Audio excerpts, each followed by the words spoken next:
अस्सलाम वालेकुम डियर, कैसे हैं आप सब। कल के बाद ना देने के लिए मास्क खाएं। कल हम डॉक्टर के पास गए थे और आज इस पार्ट को मतलब ये पार्ट हो जाएगा ना, उसके बाद 2 पार्ट रह जाएंगे, ठीक है। और फ़िलहाल ना मेरी तबीयत ख़राब है, मुझे बुखार है, तो मेरी आवाज़ भी मतलब लाइक धीमी सी होगी। और मैं कोशिश करूँगी कि मैं मिस्टेक ना करूँ। नावल है नज़ुल मोहब्बत, इस कलम शाही है, बाय शाही राइटर हैं, और ये पार्ट 4 है। और चले जी नावल रीड आउट करते हैं, देखते हैं कि वो सस्पेंस का क्या हुआ। कल के लिए वापस से माजरत ख़्वाह। चलें जी।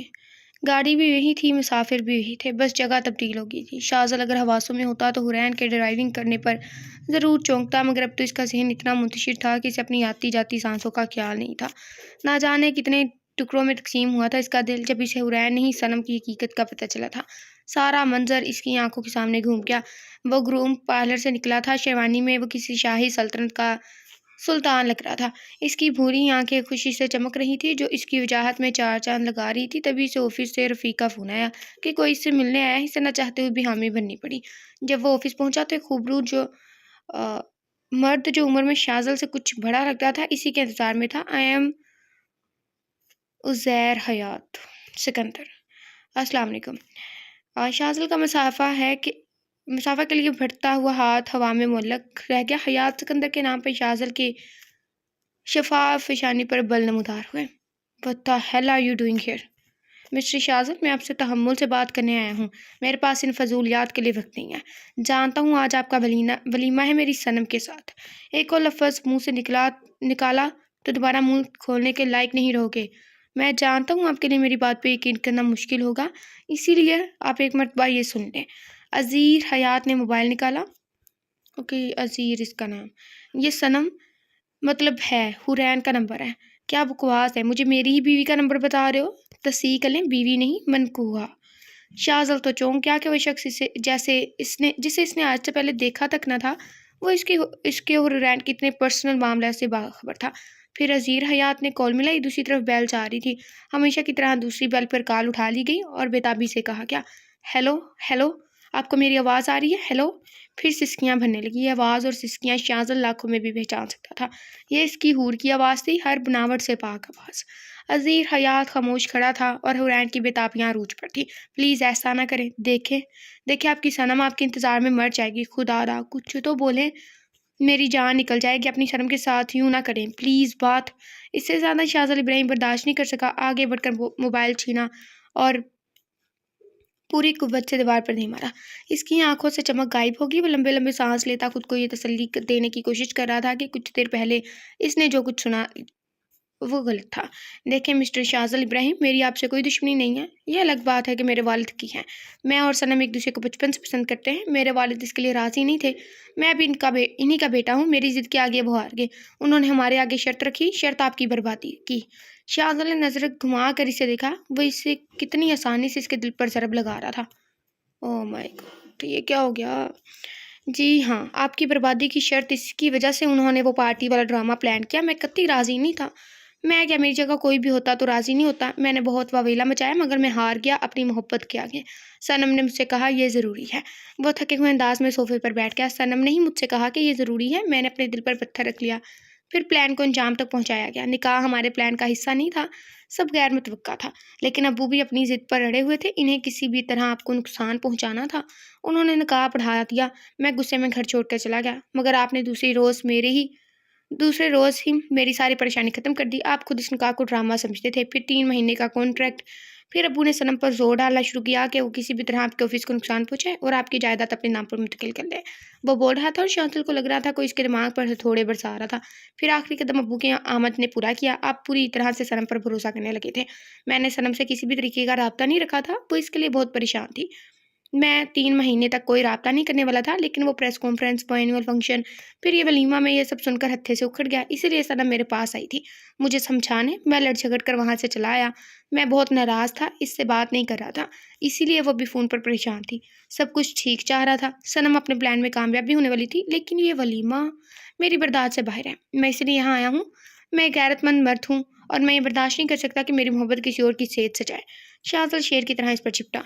अच्छा, तो तुम ये बर्दाश्त कर सकते थे कि तुम्हारी मोहब्बत का किसी और से निकाह हो जाए, है ना? चलो निकल।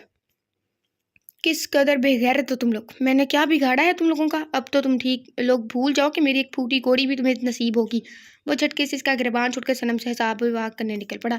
कितनी आसानी से इसे बेवकूफ़ बनाया गया था। इसका दिल कर रहा था वो धाड़े मार मार कर रोए, पूरी दुनिया को अपनी बदकिस्मती की दास्तान सुनाए।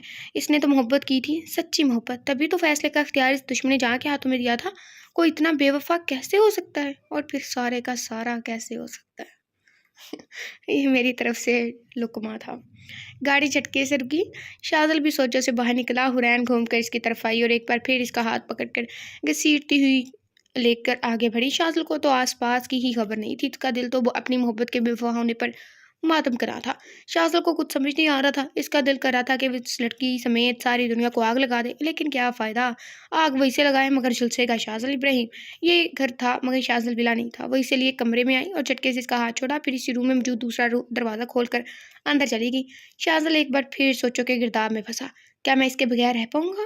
ये ख्याल आते ही शाज़िल की सांसें अटकने लगी। इससे जुदाई का तसव्वुर ही सुहाने रूह था। तब वही दरवाज़ा खुला और बाहर आई। इसने कपड़े बदल लिए थे। वलीमे का जोड़ा जिसने कितनी उमंगों से पसंद किया था, वो इसकी मोहब्बत का कफन साबित हुआ था। वो जोड़ा हाथ में लिए इसकी तरफ बढ़ रही थी। शाज़िल ने गुस्से में पास पड़ा आवाज़ हुरैन के पीछे वाली दीवार पर दे मारा। चनाके की आवाज़ ने खामोशी को तोड़ा। शाज़िल चाराना अंदाज में हुरैन की तरफ बढ़ा। इसके दोनों बाजू को अपनी तरफ सख्त गिरफ्त में लिया, यहाँ तक कि हुरैन दीवार से जा लगी, झंझोड़ते हुए इससे शिकवा कर रहा था। कैसे कैसे कर सकते हो तुम लोग ऐसा? बताओ किस चीज़ की कमी थी? क्या कमी थी मेरी मोहब्बत में? दिल कर रहा है आग लगा दो तुम सबको। अगर वो फ़ोन कॉल ना सुनता तो मैं यकीन ही नहीं करता, बेखबर रहता तुम्हारे धोखे से। क्या चाहिए तुम्हें? बोलो कितने पैसे चाहिए? बस एक बार कह दो अब तुम मेरे साथ मुखलिस रहोगे, मैं मुआफ़ कर दूंगा तुम्हें। उफ़ अल्लाह, मोहब्बत ऐसी होती है। लाइक धोखेबाज इंसान पता है कि वो धोखेबाज है, लेकिन है तो मोहब्बत ना। गुस्से से कहते कहते इसकी आवाज़ शिकस्ता हो गई। ये कैसा मूड आया था कि अपने दुश्मन से ही इसका साथ मांग रहा था। हुरैन ने झटके से खुद को छुड़ाया। बाज टूट कर दीवार फ्रेम पर लगा था और इसकी कांच हुरैन के बाजू में भी घुसी थी, जो शाज़िल की गिरफ्त की वजह से आर पार हो गई थी। खून फव्वारे की मारे निकल रहा था, जिसने हुरैन शाज़िल के हाथ को रंग दिया था। हुरैन ने शाज़िल को धक्का देने के बाद पूरा हाथ घुमा कर एक थप्पड़ इसके गाल पर सीख गया। मारना नहीं चाहिए था। लाइक पता नहीं क्या बात हुई होगी, लेकिन शाज़िल को ट्रस्ट करना चाहिए था। फिर अपने हाथ में पकड़े जोड़े और जेवरात को शाज़िल के मुंह पर मारा। क्या लगता है तुम्हें शाज़िल इब्राहिम, ये लाखों के कपड़े और कुछ करोड़ के जेवरात की वजह से मैं ऐसा कर रही हूँ? शाज़िल को तकलीफ हुई थी। थप्पड़ से नहीं, पहली मरतबा हुरैन इसका नाम लिया, वो भी कितनी नफरत से। ये तो इसकी हूर है ही नहीं, जो नरम और मीठे लहजे में बातें करती थी। वो कैसे भूल गई? ये लहजा तो इसकी हूर का होता था, मगर ये तो हूर नहीं थी, ये सनम थी। आह, ये एहसास कितना अज़ियतनाक है। कान खोल कर सुन लो। मैं इस पाक साथ को हाजिर नाजिर जानकर ये कहती हूँ, मैं ही सनम हूँ। वो फ़ोन कॉल मुझे ही आई थी और वो सब बातें मैंने ही कही थी। क्यों और किससे कही, मैं इसकी सफाई नहीं दूंगी। तुम्हें क्या लगता है मैं यहाँ तुम्हें सफाई देने के लिए लाई हूँ? तो ये तुम्हारी गलतफहमी है। 2 मरतबा मुझे हक महर अदा किया ना तो कितने कितने हुए? 20 करोड़ है ना। हुरैन मुड़ी और दरवाजे से कुछ पेपर निकाले। मैं यहाँ तुम्हें इसलिए लेकर आई हूँ। ये कहते हुए उसने वो पेपर शाज़िल के मुंह पर मारे। ये इस घर के पेपर हैं, बेच देना, तुम दुगनी तिगनी कीमत हासिल कर लोगे। और ये वो पेपर है जिस पर मैंने तुमसे दस्तखत लिए थे। ये मेरे सवाल का जवाब नहीं था। शाज़िल धाड़ा, मैं यहाँ किसी भी सवाल का जवाब देने नहीं आई हूँ, समझे? हुरैन भी इसी लहजे में फंकारी। ये कहकर वो पलट कर जाने लगी। फिर कुछ याद आया तो पलटी। फिर बैन से पेपर पर कुछ तहरीर करने लगी।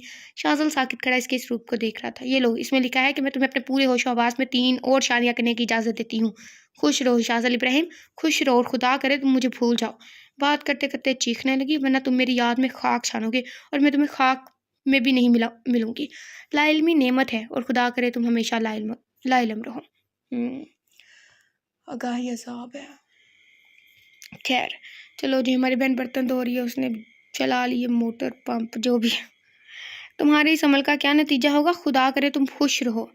बोलते कदम चलती पीछे हटने लगी। हम सख्त बेवफा हूँ मैं, जिस मुझसे जनाब नहीं नफरत करना, और कम से कम नफरत सच्ची और मुखलिस करना। अब तुम सोने के भी बन के आओगे तब भी मैं तुम्हें कबूल नहीं करूँगी। तुम्हें तुम्हारी ज़िंदगी की खुशियाँ मुबारक हो। शाज़िल इब्राहिम कहकर रुकी नहीं थी, पलट कर चली गई। की हो गया, कहकर रुकी नहीं, पलट कर चली गई। शाज़िल कितनी देर खाली अलज़हनी से बैठा रहा, इसे कुछ समझ नहीं आ रहा था कि कितने घंटे और वक्त गुजर चुका था। हुरैन ने अपनी गलती का इतराफ़ भी किया और कसूरवार भी से ठहराया। हद है, मतलब इतना सब कुछ करने के बाद मुजरिम भी शाज़िल ही है। वो गुस्से से बाहर निकला। इसकी गाड़ी वहीं खड़ी थी और वो कहीं नहीं थी। वो सर झटक कर गाड़ी में बैठ के इसकी मंजिल शाजल विला थी। शाजल ने जैसे ही शाजल विला में कदम रखा, हया दौड़ कर इसके पास आई। भाई हूर कहाँ है?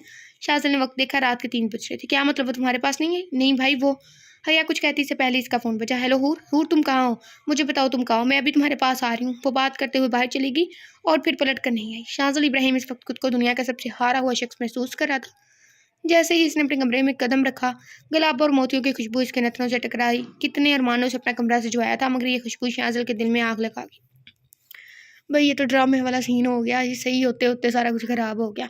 इसने पूरा कमरा तहस नहस कर दिया, सारे फूल नोच डाले, हर चीज़ बिखेर दी। सॉरी, ये कमरा शाजल की अंदरूनी हालत का तर्जुमान था, एकदम टूटा बिखरा हुआ। 2 दिन शाजल ने नहायत अजियत में गुजारे। इसकी आंखों की चमक गायब हो गई थी। इसकी जगह मान टूटने का करब था, मगर सुकून कहीं नहीं था। दर्द था कि कम हुई नहीं हो रहा था, क्योंकि मैंने इससे मोहब्बत क्यों। वो खुद को लन तन करने का शुगल फरमा रहा था। दिल में होक सी उठती। वो खुदा के सामने सजदे में गिरे दुआ कर रहा था कि मेरे दिल से इसकी मोहब्बत निकाल दे। मैं तो खरा मर्द था, मैंने कभी किसी नामहरम से ताल्लुकात नहीं बनाए, खरी ज़िंदगी जी। खरी पता है ना, मतलब लाइक काफ़ी मायने इसके बनते हैं। मुखलिस रहना, लाइक कैसे सच्ची सच्चाई। इतनी लड़कियां मेरी तरफ राग़िब होती थी, फिर भी मैं अपनी हदूद नहीं भूला। मैंने कभी इनकी तरफ कदम नहीं बढ़ाए। मैंने मोहब्बत की, मैं इतराफ़ करता हूँ मैंने मोहब्बत की, मगर जायज़ मेरे महरम रिश्ते से की। मुझे इस अज़ियत से निकाल दे या खुदा तो मेरी मुश्किल आसान कर। वह नमाज़ पढ़कर उठा तो इसका मोबाइल बज रहा था। इसने कॉल रिसीव कर ली। सामने हया थी। इसकी आवाज़ सुनकर एक बार फिर अज़ियत से दो चार हुआ। भाई आप मुझे हूर के चचा के घर का एड्रेस दें या फिर इनका नाम बता दें। तुम ये सब मुझसे क्यों पूछ रही हो? अपनी दोस्त से पूछो, सिर्फ इसके चचा का नाम ही बता दे, मैं एड्रेस पता करवा लूँगी प्लीज़ भाई। तो सुनो, सिकंदर हयात। सुना तुमने? सिकंदर हयात कहकर इसने फ़ोन रख कर बंद कर दिया। तभी फ़ोन फिर से बजा। इसने देखा अननोन नंबर था। इसने रिसीव किया। अज़ीर हयात बात कर रहा हूँ, जल्दी से वो तस्वीर देखें जो मैंने आपको भेजी है, आपके लिए एक छोटा सा तोहफ़ा, कहकर सामने से फ़ोन काट दिया गया। ओह अल्लाह, इस अज़ीर का मेरा दिल करे गला दबा दो। क्यों ये लोग मेरी ज़िंदगी जहन्नुम बनाने पर तुले हैं? इसने ना चाहते हुए तस्वीर खोलकर देखी। शाज़िल को लगा ज़मीन व आसमान इसकी आंखों के सामने घूम गए हों। मोबाइल हाथ में लिए घुटने के बल ज़मीन पर गिरा था। वो तस्वीर ही ऐसी थी। ज़मीन पर एक वजूद खून में लथपथ पड़ा था। चेहरे पर भी ज़ख्मों के निशान थे। साफ वाज़ह था कि बुरे तरीके से मारा पीटा गया है। जानवरों से भी ज़्यादा बदतर सलूक किया गया था। चेहरे पर नील पड़े हुए थे।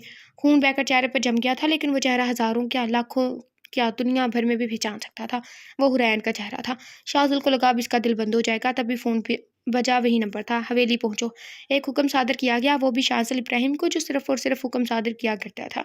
मगर अब शाज़िल इब्राहिम बेदाम के लगाम की तरह फ़ौरन अपनी कार की जानिब दौड़ा। इसे कुछ याद नहीं था। कौन सा धोखा, कौन सी बेवफाई, कौन सा झूठ, कौन सनम, कुछ याद नहीं था। इसकी आंखों के सामने सिर्फ वो ज़ख्मी वजूद घूम रहा था। सच है, इंसान हार जाता है अपनी मोहब्बत के आगे। शाज़िल इब्राहिम इन लोगों में से था जो एक बार तय कर लेने पर कुछ भी कर गुजरते हैं, मगर शाज़िल इब्राहिम लाख जाने के बावजूद हुरैन से नफरत नहीं कर पाया था। इतना सब कुछ होने के बावजूद भी हुरैन को इस हालत में देखकर इसका दिल कर लाया था।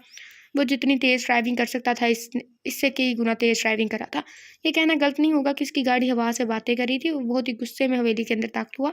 इसकी गाड़ी यानी गेट तोड़ते हुए दाखिल हुई। गार्ड्स ने इसके अंदाज देखकर इसे रोकने की कोशिश की, मगर शाज़िल इब्राहिम तो मरने मारने पर तुला हुआ था। जो भी सामने आ रहा था, शाज़िल इसे रोनते हुए आगे बढ़ा था। वो दरवाजे से अंदर दाखिल हुआ तो सामने अज़ीर हयात पर नज़र पड़ी। चेहरे पर खबासत लिए मुस्कुरा रहा था। शाज़िल सेकंड की भी देर के बगैर ज़ख्मी शेर की तरह चिपट पड़ा और मुक्कों और घूंसों की बरसात कर दी। इसकी आंखों के सामने हुरैन का लहूलुहान होता वजूद था। वो बेदरीक मार रहा था। 10 गार्ड इसे काबू करने की कोशिश कर रहे थे, मगर इस पर तो जैसे जुनून सवार था। वो किसी के काबू में नहीं आ रहा था। तभी पीछे से हयात सिकंदर की आवाज़ गूंजी, ये मत भूलो कि तुम्हारी बीवी अब भी हमारी तहवील में है। इसका खामियाजा इसे भुगतना पड़ेगा। शाज़िल साकित हो गया। अज़ीर हयात मुंह से खून पोंछते हुए मुस्कुराया। दोनों ही की सांस फूल रही थी। अज़ीर हयात तो शाज़िल की मार खा कर अधमुआ हो गया था। मेरी बीवी अभी के अभी मेरे हवाले करो। इसने हयात सिकंदर का गिरबान कर दिया। कर देंगे, इससे पहले तहम्मुल से मेरी बात सुनो। जितना तुम तरद्दुद करोगे इतनी ही इसे तकलीफ होगी। क्या चाहिए तुम्हें? शाज़िल का गुस्सा ज़ब्त की हदों को छू रहा था। शाज़िल इंडस्ट्रीज़, मैं पेपर तैयार करवाता हूँ, लेकिन इसे खरोंच भी और नहीं आनी चाहिए, नहीं तो तुम्हें इबरत का निशान बना दूंगा। आय अल्लाह, जो आज मैं इस टाइम लाइक मैं ना कल ड्रामा देख रही थी। जो मैं ड्रामा देख रही हूँ ना, उस पर सारी मुसीबतें लड़की के ऊपर ही आ रही हैं। पहले जो हीरो था ना, उसमें वही उसके खिलाफ था। लाइक थोड़ा थोड़ा बट उसको प्रोटेक्ट भी करता था, बट ज़ाहिर नहीं करता था। मुझे वो जहर लगता था। और लड़की मैं मुझे इतनी अच्छी, मैं क्या पता नहीं क्या बेचारी लड़की के साथ। और अब ये नावल, मुझे तो सारे ऐसे ही फिल्में ड्रामे मिल रही हैं। फिल्में वैसे देखते नहीं। वाह डैड, आपको मैं मान गया। वैसे मुझे लगता नहीं था कि आएगा। मैंने आपसे कहा था कि ये बेवफाई का ड्रामा किए बगैर ही इसे किडनैप कर लेते हैं, मगर आपका प्लान, वाह, आपको तो दाद देनी चाहिए। शाज़िल को लगा किसी ने इसके पैरों के नीचे से ज़मीन खींच ली हो। इसकी आंखों के सामने सजी संवरी दुल्हन बनी हुई हूर का चेहरा घूम गया। मेरा बस नहीं चल रहा, जादू की छड़ी घुमा के सारा नावल वैसे ही पढ़ दूँ। खुदा करे आपको कभी पता न चले कि आपकी इस अमल का क्या नतीजा होगा। मगर ये वक्त सोचने का नहीं था, हुरैन को बचाने का था। शाज़िल फ़ौरन बाहर की जाने बढ़ा और रफ़ीक को फ़ोन करके हिदायत देने लगा। शाज़िल के जाती हाल में खामोशी छा गई। ये हीरो मुझे थोड़ा थोड़ा वीक लग रहा है। लाइक इतनी बड़ी इंडस्ट्रीज है, इसका इतना बड़ा घर है, पुलिस कुछ कुछ भी नहीं है इसके काम। विलन ही ज़्यादा स्ट्रॉन्ग लग रहा है मुझे ये सिकंदर हयात। अब वो कभी पुलिस को इन्वॉल्व नहीं करेगा। ये सब तो ठीक है डैड, मगर अभी हमारा मकसद पूरा नहीं हुआ है। सब हो जाएगा, आखिर को वो कब तक टिकेगी? तुम्ही ने तो कहा था कि मोहब्बत के आगे इंसान हार जाता है, वो भी हार जाएगी। मैं अपने 11 साल बर्बाद नहीं होने दूंगा। वैसे भी शाज़िल को हकीकत का कहाँ पता है, मैं सब संभालूंगा। बस ज़रूर साइन करेगी जब मैं शाज़िल इब्राहिम के सर पर बंदूक रखूंगा। डैड, आपको अभी भी ये सब कर देना चाहिए था। तुम्हारा दिमाग ठीक है? वो शाज़िल इब्राहिम है, तुमने इसके तेवर नहीं देखे? अब वो पछतावे की आग में जल रहा है। पछतावे की आग इंसान को बहुत कमज़ोर कर देती है। अब की बार वो आया था तो इस सबको रोनते हुए गुजर रहा था, लेकिन अब जब वो आएगा तो इसका सर झुका होगा। ये बेवफाई वाला ड्रामा मैंने इसीलिए करवाया था ताकि शाज़िल इब्राहिम को कमज़ोर किया जा सके, वरना इससे लड़ना मेरे या तुम्हारे किसी की बस की बात नहीं है। इतने में बाहर से फायरिंग की आवाज़ गूंजने लगी तो दोनों ही चौंके। बाहर जैसे गोलियों की बारिश हो रही थी। दोनों ने अपनी बंदूकें उठा ली और अलर्ट हो गए। जब तक हुरैन के पास है, शाज़िल इब्राहिम ऐसी गलती तो ख्वाब में भी नहीं कर सकता था। ये कौन कर रहा है? जानने के लिए जैसे हयात सिकंदर ने बाहर झाँका तो इन्हें लगा हवेली इनके ऊपर आन गिरी हो। वो फटी हुई आंखों से और उड़े हुए हवासों के साथ अज़ीर की तरफ मुड़े। नहीं नहीं, ये नामुमकिन है, मैंने खुद इसे मरवाया था। नहीं, वो गुस्से से चीख रहे थे। अज़ीर, इसे लेकर आओ, हमें अभी निकलना होगा। अज़ीर फ़ौरन सीढ़ियाँ बूट करके इसके कमरे की तरफ जाने लगा जहाँ हुरैन को रखा गया था। अज़ीर हुरैन को बालों से घसीट कर निकाल रहा था। मर जा, तुम्हारा जनाजा निकल जाए इधर ही। तभी हयात सिकंदर को पीछे भारी बूटों की आवाज़ आई। मुड़ते ही उन्होंने देखा सामने शायद इनकी बर्बादी थी। इनका चेहरा लट्ठे की मानी सफ़ेद पड़ गया। सामने खूबरू शख्स अपनी नीली आंखों को हयात सिकंदर की आंखों में गाढ़े गेज़ो गज़ब बना हुआ था। इस शख्स ने नज़र उठाकर ऊपर की तरफ देखा। अज़ीर हयात हुरैन को बालों से पकड़ कर घसीटते हुए सीढ़ियाँ उतर रहा था। सामने मौजूद शख्स ने हाथ में पकड़ी बंदूक से फायर किया। गोली अज़ीर हयात के हाथ पर लगी, जिससे इसने हुरैन के बालों को जकड़ा हुआ था। अज़ीर हयात तो तड़प कर रह गया और वो शख्स फ़ौरन ही हुरैन की तरफ बढ़ा। सनम, आंखें खोलो। इस शख्स ने खून में लथपथ हुरैन के गालों को थपथपाया। हुरैन के सर शख्स की गोद में था। हुरैन की हालत नकाहत सदा थी। इसने बामुश्किल आंखें खोली। सामने मौजूद नीली आंखों वाले शख्स को देखकर इसके रुखसार को हाथ लगाया। जिसे यकीन करना चाह रही हो, वो हकीकतन इसके सामने है। फिर हुरैन के लफ्ज़ निकला, शाह। एक आंसू हुरैन की आंख से टूट कर गिरा, मगर वो मुस्कुरा रही थी। मुस्कुराहट तो इसके इंतजार का समर था। सनम की ऐसी हालत देखकर शाह तड़प कर रह गया। इसने फ़ौरन बंदूक का रुख हयात सिकंदर की तरफ किया। हुरैन ने बहुत मुश्किल से अपना खून-आलूद हाथ शाह के हाथ पर रख दिया। शाह ने अपनी नीली आंखों से हुरैन को देखा। हुरैन ने नफ़ी में सर हिलाया। आंखों से आंसू अब भी जारी थे और फिर बेहोश हो गई। शाह ने पल भर की भी देर किए बगैर हुरैन को अपनी बाहों में उठाया और एक नज़र हयात सिकंदर को देखकर कहा, जो हालत तुमने मेरी सनम की है ना, तुम्हें दुनिया में ही जन्नत हासिल करूंगा। वो कहकर हुरैन के लिए बाहर निकल गया। बाहर अभी भी फायरिंग हो रही थी, शाह के लोग और हयात सिकंदर के गार्ड्स के दरमियान। तभी एक शख्स ने शाह पर हमला किया तो शाह ने हुरैन को नीचे लटाया और इस आदमी से लड़ाई करने लगा। वो बहुत महारत से अपने कराटे ट्रिक इस्तेमाल कर रहा था। तभी शाह ने एक निस्वानी चीख सुनी, हूर। शाह ने ताज्जुब से इस लड़की को देखा। वो फायरिंग के दरमियान ही अंदर की तरफ भाग की आ रही थी। इसकी जगह कोई दूसरी लड़की होती तो गेट पर ही बेहोश हो जाती। वो भागते हुए हुरैन के पास आई और उसके पास ज़मीन पर बैठ गई। फ़ौरन अपनी चादर उतार कर हुरैन के ऊपर डाली। हुरैन बगैर दुपट्टे और चादर के थी। हूर, तुम्हें क्या हुआ है? हूर, आंखें खोलो ना। हूर हूर, देखो, ऐसे नहीं करो, मैं तुम्हें कुछ नहीं होने दूंगी। अभी हम हॉस्पिटल जाएंगे, मैं तुम्हें फिर तुम ठीक हो जाओगी। वो कहते हुए इसे उठाने की कोशिश कर रही थी। शाह फ़ौरन से पहले हुरैन की तरफ बढ़ा तो हया ने शाह को अपने दोनों हाथों से धक्का दे दिया। दूर हो मेरी हूर से, खबरदार, जिसे हाथ लगाया है टुकड़े टुकड़े कर दूंगी तुम्हारे। शाह ने इसे नज़रअंदाज किया और हुरैन को अपनी बाहों में उठा लिया। हया रास्ते में है। हाय लोगी, देखो, ऐसा नहीं करो, तुम खुद अपनी बर्बादी को आवाज़ दे रहे हो। तुम मुझे जानते नहीं हो, मैं तुम्हारे साथ क्या कर डालूंगी। देखें, आप मुझे गलत समझ रही हैं। सनम की हालत देखें, इसे इस वक्त ट्रीटमेंट देना बहुत ज़रूरी है फटे रास्ते से। इसकी बात सुनकर हया ने पास पड़ी बंदूक उठाई और इसका रुख शाह की तरफ कर दिया। ये अलग बात है कि इसके हाथ कांप रहे थे। तुमने अगर मेरी हूर की तरफ आंख उठाकर भी देखा तो मैं तुम्हें जिंदा नहीं छोड़ूंगी। ये तुम्हारी सनम नहीं है, मेरी हूर है, समझे। अपना दिमाग दुरुस्त कर लें और रास्ते से हटें। आप इन खिलौनों से जहाज़ेब को नहीं डरा सकती हैं। ये सनम का भाई मैं सनम का भाई हूँ और इसकी तरफ उठने वाली हर आंख में खुद छोड़ दूँ, आँख में खुद छोड़ दूँगा, ऐसे कुछ लिखा हुआ है, समझी? शाहज़ान ने भी इसे लहजे में जवाब दिया, नहीं है ये सनम, मुझे तुम्हारी किसी भी बात का यकीन नहीं है। मेरे पास और सनम के पास इस फ़िज़ूल बहस का वक़्त नहीं है। मैं तुम्हें किसी भी सूरत में हूर को ले जाने नहीं दूँगी। इसकी बात सुनकर शाहज़ान का दिमाग घूम गया। इसने सिराई से हया के हाथ से बंदूक ले ली। हटे रास्ते से, नहीं हटूँगी। मेरी हूर को मेरे हवाले कर दें। मेरे जीते जी तो आप हूर को लेकर नहीं जाने दूँगी। ओ भई हट बहन, हट जा, तुझे खुदा का वास्ता, मर जाएगी तो हटोगी? वैसे आपस की बात है, हुरैन सही कहती थी, ढीठ इब्ने ढीठ का मुहावरा हया पर फिट बैठता है। शाहज़ाद ने सुलह जो अंदाज़ अपनाया, देखें इस वक्त आपकी हूर को ट्रीटमेंट की बहुत ज़रूरत है। इस वक्त इसकी जान को बहुत खतरा है। अगर आपको मुझ पर भरोसा नहीं है तो आप भी मेरे साथ चलें। इसकी बात मुकम्मल होने से पहले ही यया ने कहा, जल्दी चलिए, लेकिन एक बात याद रखना, अगर आपने कोई चालाकी की तो मैं आपको हशर नशर कर दूंगी। शाहज़ाद बहुत ज़बत के साथ इसकी धमकी हज़म की।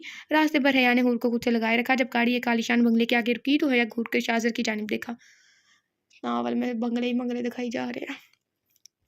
यह अस्पताल आपके ससुर ने तामीर करवाया? ये सवाल हरगिज़ नहीं था। शाहज़ाद ने घूर कर हया को देखा। सनम को अस्पताल में खतरा हो सकता। सनम नहीं है, ये हूर है। आप है कौन जो मैं आपको जवाब दूँ? कहते हुए शाहज़ाद ने हुरैन को अपनी बाहों में उठा लिया। मैं हया हूँ, हया ज़मान। अगर तुम्हारे इरादे या नीयत में ज़रा सी भी खोट हुई तो मैं तुम्हें हया को समझ नहीं आ रहा था। सारी धमकियाँ तो उसने दे डाली थी। अब सामने वाले को डराने के लिए कोई मुनासिब धमकी सोच रही थी और साथ-साथ तेज़ कदमों से शाहज़ाद साथ चल रही थी। बाद में सोच लीजिएगा। शाहज़ाद ने इसे बेड पर लिटाया। इस कमरे में डॉक्टर पहले से मौजूद थी। आप बाहर निकलें, डॉक्टर चेक करेंगी हूर को। शाहज़ाद ने कुछ नहीं कहा और रूम से बाहर चला गया। जब शाहज़ाद दोबारा रूम में आया तो डॉक्टर ने कहा, शाहज़ाद तुम मेरे दोस्त हो, सिर्फ तुम्हारे लिए ये काम किया है, वरना ये पुलिस केस है। मैं किसी और के लिए ऐसे पेशेंट को ट्रीट नहीं करती। खैर, तुमने इनका बहुत ध्यान रखना है, बहुत से ज़ख्म है तो बहुत एहतियात बरतनी है। दूसरी बात, मैंने इंजेक्शन दी है तो कल सुबह तक होश आ जाएगा। इन्हें किसी भी परेशानी से दूर रखें। मैं कल आऊँगी बैंडेज करने, आई थिंक ऐसी। शुक्रिया यार, तुमने मेरी मुश्किल आसान कर दी। डॉक्टर तो चली गई, लेकिन शाहज़ाद ने देखा हया बहुत गौर से हुरैन को देख रही है। इसकी खामोशी शाहज़ाद को छिटकी। जब से वो साथ ही मजाल है जो इसकी ज़ुबान एक सेकंड के लिए भी रुकी हो। कोई बात हुई है क्या? शाहज़ाद की बात पर हया ने सर उठाकर इसे देखा। इसकी गहरी काली आंखों के नैन कटोरे आंसू से लबरेज थे और बाहर छलकने के लिए बेताब थे। हया का चेहरा एक लेट तन गया। कोई बात कोई बात नहीं है। ये क्या हालत कर दी आप लोगों ने हूर की? वो चीख रही थी जिसकी वजह से एक आंसू टूट कर गिरा था और शाहज़ाद को महसूस हुआ, वह ऐसे तो बिल्कुल अच्छी नहीं लग रही। देखें, मैं कतई सनम की इस हालत का ज़िम्मेदार नहीं हूँ। कोई भाई अपनी बहन को कैसे नुकसान पहुँचा सकता है, मेरा यकीन करें। नहीं है मुझे आपकी बात पर यकीन। आपने नहीं देखे हूर के ज़ख्म, मैंने देखे हैं। कितनी तकलीफ़ हो रही होगी इसे। शाहज़ाद को लगा जैसे ज़ख्म हुरैन को लगे हैं और दर्द की शिद्दत से हया तड़प रही है। वो खामोशी से सोफ़े पर बैठ के इससे बहस करना बेकार था। इधर दोबारा शाहज़ाद हवेली पहुंचा तो वहाँ की हालत को देखकर दंग रह गया। हयात सिकंदर अजीत को लेकर अस्पताल गए थे, तभी से पता चला यहाँ से हुरैन को कहीं ले गया है।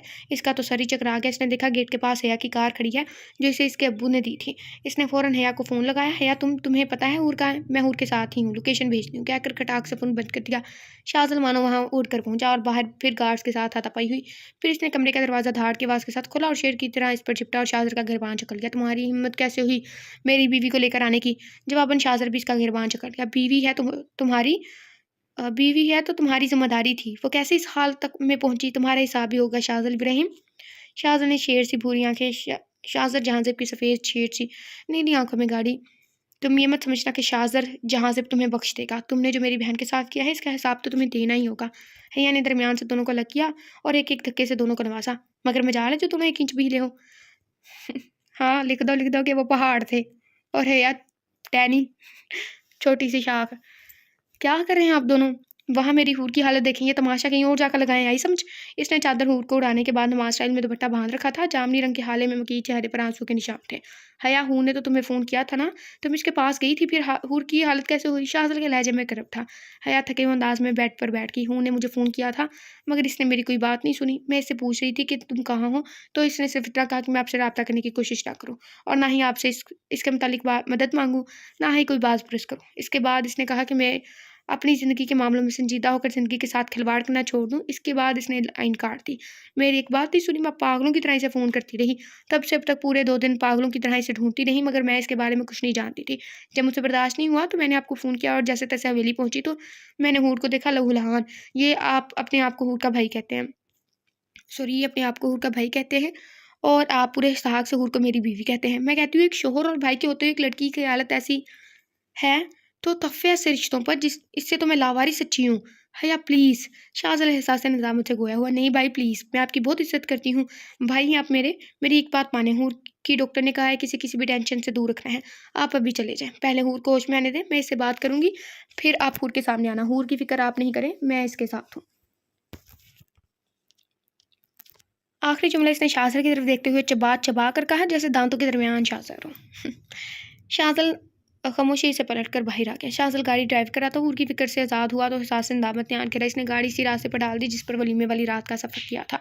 इसने गाड़ी वहीं घर के आगे रोकी। जब इसने नज़र उठाकर सामने देखा तो संगे मरमर का चमकता हुआ घर आंखों को घेरा करा था। शाहजल ने नज़र घुमाकर नेम प्लेट पर डाली। इस पर जेली हरूफ में कुंदा था, फरदौस बरी। नाम लेकर शाहजल के दिल पर घूंसा सा पड़ा। शाहजल को वो वाक़या याद आया जब इसने एक रात हूर के पूछने पर बताया था कि फिरदौस बरी कैसा होना चाहिए। वाज़िया किया था। शाहजल के कानों में इस वक्त की गुफ्तगू गूंजने लगी। फिरदौस बरी का नाम हम संगे मरमर पर ही कुंदा करवाएंगे। शाहजल आगे बढ़कर दरवाजे की तरफ आया। इसने नज़र उठाकर संगे मरमर के बड़े दरवाजे को देखा। इस पर एक आयत कुंदा थी, तुम अपने रब की कौन कौन सी नेमतों को झुठलाओगे। जैसे जैसे वो आगे बढ़ा था हर चीज़ इसके कहे के मुताबिक थी। हम फिरदौस बरी के दरवाजे पर हमारी सबसे फेवरेट आयत कुंदा करवाएंगे। वो घर भी हमारे लिए नेमत ही तो होगा ना। हम फिरदौस बरी में संगमरमर की ही गोल सीढ़ियाँ बनवाएंगे। आपको ये आसान लगता है संगमरमर की गोल सीढ़ियाँ? माना कि मैं जल्द ही से सिविल इंजीनियर बन जाऊँगी, मगर ये काम तो बहुत मुश्किल है। हुरैन की और इसकी आवाज़ की बाज़गश्त हर चीज़ से सुनाई दे रही थी। शाहजल ने भारी कदमों से सीढ़ियाँ बूर की और इस कमरे का दरवाज़ा खोला। सब कुछ वैसा ही था। संगमरमर के बने हुए पलंग पर मोटा सा गद्दा था जिस पर सफ़ेद चादर बिछी हुई थी, जिस पर सुर्ख गुलाब बने हुए थे। मुझे हर चीज़ संगमरमर की बनी हुई चाहिए, टेबल, कुर्सी, यहाँ तक कि पलंग और स्टडी टेबल भी। हुरैन ने एक लम्हे के लिए शाहजल की बात पर हैरान होकर से देखा, फिर मुस्कुरा कर पूछा था, इसके अलावा? शाहजल ने कहा, हमारे बेड के ऊपर छत पर शीशा लगा होना चाहिए। वो क्यों? इसने बहुत मासूमियत से सवाल पूछा था। ताकि तुम्हें लेट कर भी बआसानी देख सकूं। जैसे ही मेरी आंखें खुले मेरी नज़र के सामने छत ना हो बल्कि मेरी ज़िंदगी हो, तुम हो। जवाब भी इसी सादगी से दिया गया था। शाहजल ने सर उठाकर ऊपर देखा। छत पर शीशा लगा हुआ था, मगर इस शीशे में वो अकेला था। शाहजल को लगा इसकी सांसें अटकने लगी है। इसके अलावा क्या होना चाहिए शान? इसके अलावा दाएं दीवार पर हम दोनों की बड़ी सी तस्वीर होनी चाहिए। शाहजल ने दाएं तरफ गर्दन मुड़कर देखा। दीवार पर इन दोनों की तस्वीर थी, हानिया और अशर के निकाह वाले दिन की। वो ग्रीन शरारे में थी और शाहजल ब्लैक 3 पीस सूट में। ये वही वाली तस्वीर थी जिसमें शाहजल सामने देख रहा था और वो इसको देखने में मगन थी। डूब के मर जाओ इधर ही संगमरमर में की शाहजल इब्राहिम। गधे कहीं के, ये मर्द ऐसे क्यों होते हैं? पूरी बात नहीं सुनते और बस इज्जत को लेके फौरी हमला करते हैं।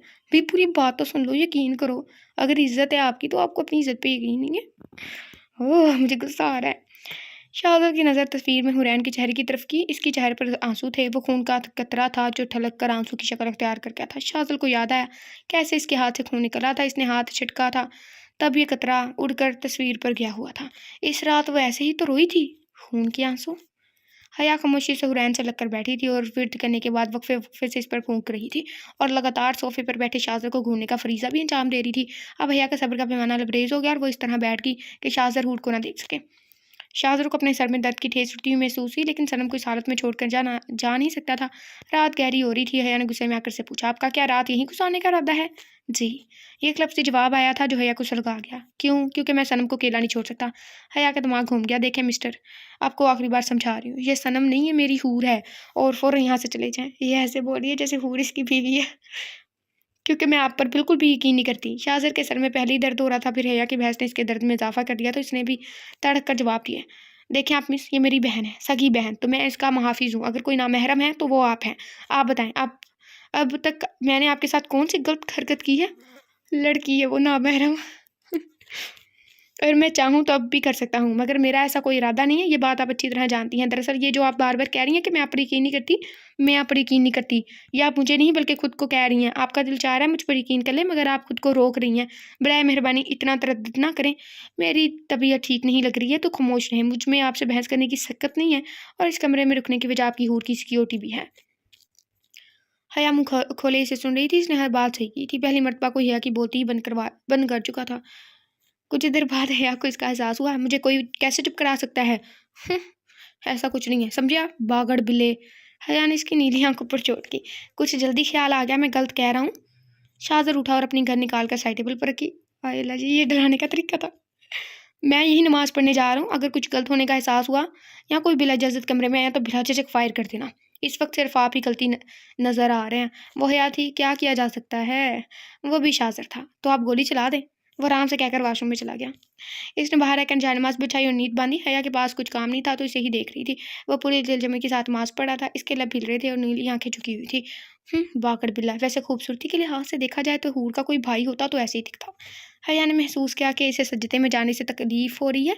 सजदे के बाद जब वो खड़ा होने लगा तो लड़खड़ाने लगा। हया भागकर इसकी तरफ गई और खड़ा होने में मदद की। दूसरी रकत में भी यही हुआ तो वही वहीं खड़ी होगी। जब तक जितनी रकतें पड़ी तब तक हर मरतबा इसे सहारा देकर खड़ा करती रही। इससे नहीं याद कि इसने कितनी मरतबा सलाम फेरा, कितनी सुनते और नफल नमाजें अदा की, मगर वो जिस तरह मगन अपने रब से बातें करा था, इसे देखकर हया के दिल ने सवाल किया, क्या ये झूठ बोल सकता है? शाहजहां ने दुआ मांगने के बाद मुंह पर हाथ फेरा, फिर उठने की कोशिश करने लगा। तब भी हया ने इसे सहारा दिया। शाहजहां ने आगे बढ़कर हुरैन के चेहरे पर फूंका, फिर मुड़कर हया के चेहरे पर भी, और हया वो तो पत्थर की हो गई।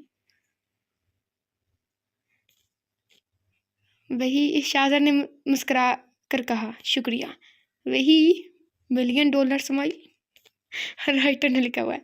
हया ने मुंह बनाया और कहा, बागर बिला। कहकर वो दोबारा अपनी जगह यानी हुरैन के बाजू में बराजमान होगी। वैसे कोई थैंक यू कहे तो वेलकम कहते हैं, आप तो मुझे अजीब से लकब से नवाज रही हैं। हया बेड पर बैठी जायनमाज इसको देख रही थी जो शाहजहां ने तय करके टेबल पर रखी थी। तब शाहजहां की आवाज़ आई, आपको नमाज पढ़नी है? हया तो शीशो पेज में मुबतला हो गई थी, फिर इस बात में सर हिला दिया, तो पढ़ लें। हया ने हुरैन की तरफ देखा। शाहजहां समझ गया कि वो हुरैन को अकेला नहीं छोड़ना चाहती। मैं कोई गुंडा नहीं हूँ जो आप इस तरह की सनम को मुझसे बचा रही हैं। आप मेरा यकीन करें, कम से कम मैं किसी की इबादत में होने का फ़ायदा तो नहीं उठाऊंगा। देखिए, आप इस तरफ मत आइएगा। नहीं आऊँगा। आप को घूर घूर कर भी नहीं देखेंगे। नहीं देखूंगा। अरे वाह, इस वक्त तो मैं आपसे कुछ भी मांग सकती हूँ, हया ने चहक कर कहा। और आपको ऐसा क्यों लगता है कि आप जो भी मांगेंगी मैं आपको दे दूंगा? शाहजहां की बात पर हया को अपनी बेवकूफ़ी का एहसास हुआ तो इसका चहकता हुआ चेहरा पल में बुझा। इसने बामुश्किल चेहरे के तासरात को नॉर्मल किया और इस बात पर सर हिलाया, फिर कहा, मैं वजू करके आती हूँ। शाहजहां ने हया का चेहरा शिद्दत से बुझता हुआ महसूस किया। कुछ भी हो, वो सनम का इतना ध्यान रख रही थी, कम से कम इसके एवज़ में वो ढंग से बात तो कर ही सकता था। इसे खुद पर गुस्सा आया। हया ने खामोशी से नमाज पढ़कर फिर अपनी जगह संभाली। फिर कुछ देर बाद इसे जैसे किसी ख्याल से चौंकी और शाहजहां से इंतहाई गुस्से में पूछा, ये जो डॉक्टर थी, इसने हूर को कैसे इंजेक्शन दी है? मुझे कैसे पता होगा? मैं बिजनेसमैन हूँ, डॉक्टर नहीं हूँ। अल्लाह, इतने बिजनेसमैन पाकिस्तान में होते तो क्या ही होता। शाहजहां समझ गया था कि एक बार फिर वो पंजे झाड़ कर इसके पीछे पड़ गई है। देखें, हूर अभी तक होश में नहीं आई है। मैं आपको बता रही हूँ, इंजीनियरिंग से पहले मैंने 2 साल मेडिकल पढ़ा है। ऐसे किसी भी किस्म की चालाकी मेरे साथ नहीं कर सकते, वरना इसका जो अंजाम होगा वो आप सोच भी नहीं सकते। एक और धमकी। सनम कल सुबह ही होश में आएगी। डॉक्टर ने कहा है कि उन्होंने इसे नींद का इंजेक्शन दिया है, जख्म काफ़ी ज़्यादा है। वो होश में आ गई तो इसे दर्द होगा। रही बात चालाकी की, तो कल सुबह खुद सनम आपको कहेगी कि मैं कौन हूँ। इसकी बात पर हया खामोश तो हो गई, मगर मुतमईन नहीं। शाहजहां से ये बात छुप नहीं सकी कि हया हूर के मामले में बहुत हसास है। कुछ देर बाद दरवाजे पर दस्तक हुई तो एक दरमियानी उम्र की खातून अंदर आई। वो यूनिफॉर्म में थी। सर, आप खाने में क्या लेंगे? इसने पूछा। कुछ नहीं, आप इन मैम से पूछ लें। फिर हया से कहा, मुझे सनम की वजह से याद ही नहीं रहा आपके खाने वगैरह का। हया ने कहा, कुछ भी नहीं खाना। हूर की हालत देखकर भूख तो इसकी पता नहीं कहाँ गायब हो गई थी। एक गिलास दूध ले आए। शाहजहां ने इसी खातून से कहा तो वो खामोशी से दूध लेकर आ गई। या आप इन मैम को दे दें। मैंने तो नहीं कहा ना, आप खामोशी से लें, वरना मैं आपको इस घर से बाहर फेंकने में देर नहीं लगाऊंगा। हया को गुस्सा तो बहुत आया, मगर वो हूर को अकेला छोड़ना नहीं चाहती थी, इसलिए खामोशी से एक ही घूंट में सारा दूध खत्म कर दिया। ये मत समझिएगा कि मैं डर गई, मैं बिल्कुल भी ऐसा नहीं समझने वाला। शाहजहां ने बामुश्किल अपनी हंसी रोकी। पागल बिल्ला। फिर सारी रात खामोशी से कटी। बागड़ बिल्ला किसी को याद है? हमने एक सीरियल देखा था, लाइक थोड़ा सा ही। अनिका कहती थी शफाई को, लाइक उसकी आंखों की वजह से अब कुछ बेटर सा फील हो रहा है हमें। वैसे नावल क्या ट्रीटमेंट थी हमारा।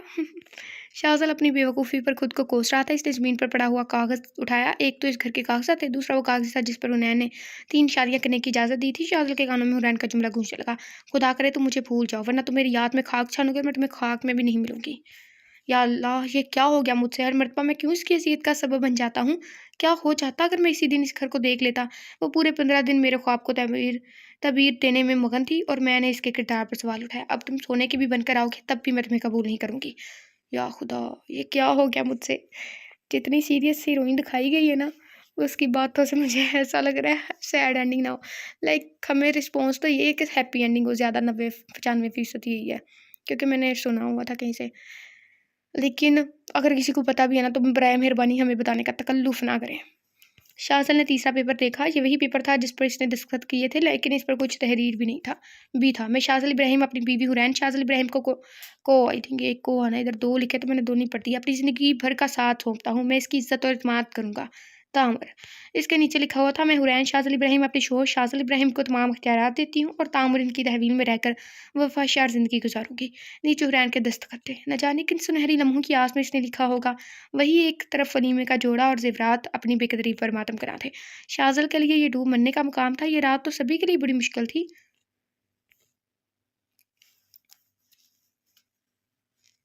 ये राइटर ने लिखा है। अभी स्टोरी में बहुत से और भी ट्विस्ट आने वाले हैं। हर एपिसोड में कुछ न्यू होगा। अभी तकरीबन 14 एपिसोड हो रहे हैं और ये राइटर गलत है, 14 से ज़्यादा बन गई हैं। तो क्योंकि लाइक मैंने देखा है, तो मैं आपको बता दूं कि अभी 2 पार्ट में सीन है, ठीक है। किसी को भी कहीं जाने की ज़रूरत नहीं है। अगर किसी को हमारी बात में पसंद है प्लीज़ यहाँ से ही रीड करें। आगे बढ़ते हैं। सुबह फजर की अजान पर शाज़र फिर नमाज़ पढ़ने खड़ा हुआ। हया ने इसे फिर सहारा दिया। नमाज कुछ देर बाद हुरैन होश में आ रही थी। इसने कराह के साथ आंखें खोली। शाज़र बेकरारी से उठकर इसके पास आया, मगर हया की घुरी देखकर रुक गया। पानी। हया ने पानी का गिलास फ़ौरन इसके मुँह से लगाया। हुरैन के थोड़े से हवास में बहाल हुए तो इसे जगह का एहसास हुआ। इसने गर्दन घुमाकर नीली आंखों वाले शख्स को देखा तो यकलखत इसकी आंखें आंसू से भर गईं। इसने एक अरब से पुकारा, शाह। शाहज़र तड़प कर आगे बढ़ा। हुरैन ने उठने की कोशिश की तो शाहज़र ने इसे उठाकर बिठाया और हुरैन सेकंड की भी देर के बगैर शाह के सीने से लगकर फूट फूट कर रोने लगी। शाहज़र इसकी पुश्त से हिलाते हुए तसल्ली दे रहा था। वो बच्चों की तरह रो रो कर शिकायत कर रही थी, शाह शाह सब बहुत बुरे हैं, शाह बहुत बुरे। आपकी सनम को बहुत परेशान किया मैंने आपका बहुत इंतज़ार किया शाह। 11 साल मुझ पर क़यामत बनकर गुजरे हैं शाह।